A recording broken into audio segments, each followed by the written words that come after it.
atau yang bisa disebut dengan Darul Islam atau DI dan Tentara Islam Indonesia atau TII. Sebelumnya kami akan memperkenalkan diri kami masing-masing. Saya Najwa Islam Sabrina, absen 23.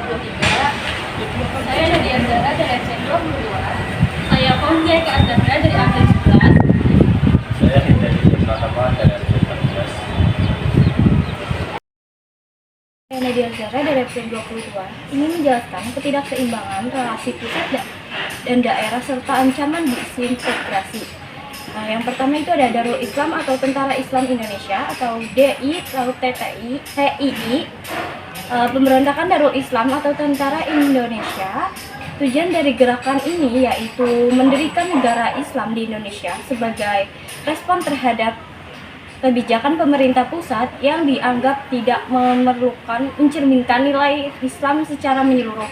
Pemberontakan ini terjadi pada tahun 1949 hingga 1962. Nah, yang pertama itu adalah latar belakang pemberontakan yang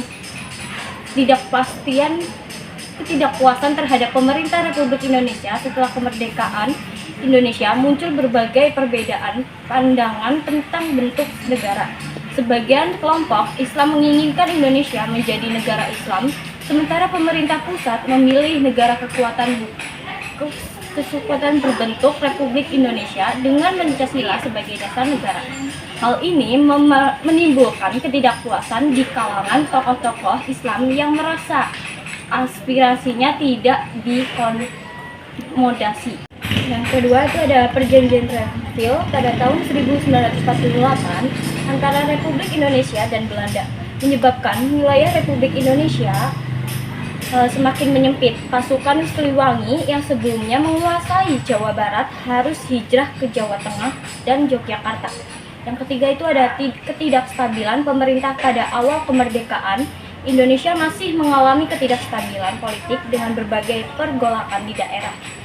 Hal ini dimanfaatkan oleh kelompok DITI untuk menyebarkan pengaruhnya dan memperkuat eksistensinya. Nah, yang keempat itu kekecewaan terhadap pemerintah dan dalam menjaga keamanan pasca kemerdekaan. Kondisi sosial di beberapa wilayah, terutama di pedesaan, masih penuh dengan ketidakpastian. Yang kelima itu ada dukungan dari kelompok Islam atau konservatif. Beberapa kelompok Islam konservatif melihat gerakan DI atau TI sebagai upaya untuk menegakkan syariat Islam secara menyeluruh. Perkenalkan, nama saya Hindari Pratama dari absen 14. Dampak pemberontakan TII tahun 1949 sampai tahun 1962 bagi Indonesia dalam berbagai aspek. Yang pertama, gangguan ekonomian daerah. Aktivitas ekonomi terhambat, perdagangan dan produksi terganggu, dan petani kesulitan menggarap sawah akibat konflik. Kedua, kerugian infrastruktur. Perang menyebabkan kerusakan jembatan, jalan, dan fasilitas umum lainnya. Pemerintah harus mengalokasikan dana besar untuk perbaikan. Yang ketiga, meningkatkan ancaman terorisme. Pemberontakan TII menjadi inspirasi bagi gerakan radikal dengan mantan anggota yang melanjutkan perjuangan dalam gerakan ekstremis Islam. Ideologi Indonesia masih berpengaruh pada kelompok radikal di Indonesia hingga kini.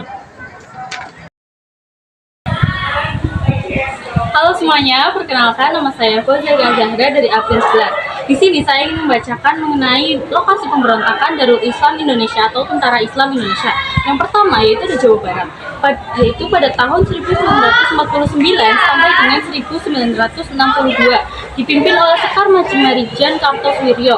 Ini merupakan pusat kawal gerakan di Jawa Barat. Setelah kemerdekaan Indonesia, Kartosoewirjo menolak Perjanjian Renville pada tahun 1948 dan memproklamasikan Negara Islam Indonesia atau NII pada 7 Agustus 1948 di Tasikmalaya. Dari sini, gerakan TI atau DII melancarkan perlawanan terhadap pemerintah. Akhirnya, Kartosoewirjo ditangkap dan dieksekusi melalui operasi Pager Betis. Adapun wilayah utama, yaitu ada Tasikmalaya, Garut, Cianjur, Sukabumi, Gunung Ciremai, dan Gunung Galunggung. Kemudian yang kedua yaitu ada Jawa Tengah. Pada tahun 1950 sampai dengan 1957 dipimpin oleh Amir Fattah, berkembang di daerah Brebes, Tegal, dan Pekalongan. Lalu pada tahun 1957 pasukan pemerintah berhasil menumpas gerakan ini melalui operasi militer intensif. Wilayah utamanya yaitu Jawa Tengah. Lalu yang ketiga ada Sulawesi Selatan, itu pada tahun 1950 sampai dengan 1965 dipimpin oleh Kahar Muzakar. Kahar Muzakar bergabung dengan TI atau TII karena tidak puas dengan mantan tentara yang tidak masuk TNI. Pasukan Kahar Muzakar terkenal dengan melakukan perang gerilya. Namun pada tahun 1957 Kahar Muzakar ditemukan ditembak oleh pasukan pemerintah.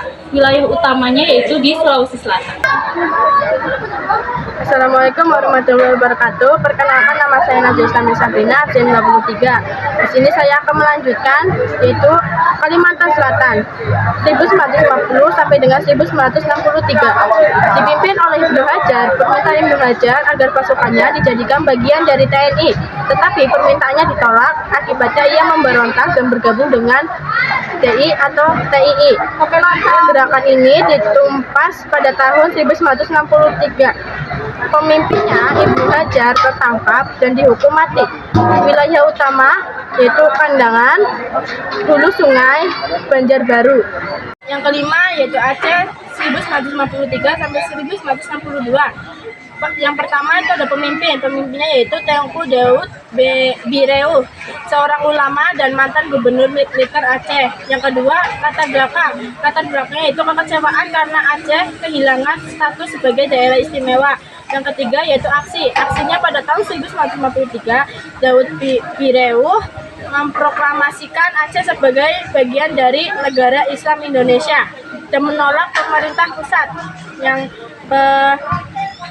kelima yaitu ada penyelesaian pemberontakan berakhir pada tahun 1962 melalui pendekatan diplomasi dan kesepakatan dengan pemerintah pusat. Yang terakhir ada wilayah utama yaitu ada PDF, Bireun, Aceh Utara, dan Aceh Tengah.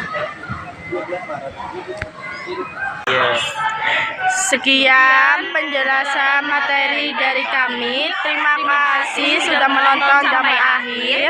Kami akhiri. Wassalamualaikum warahmatullahi wabarakatuh. Dadah.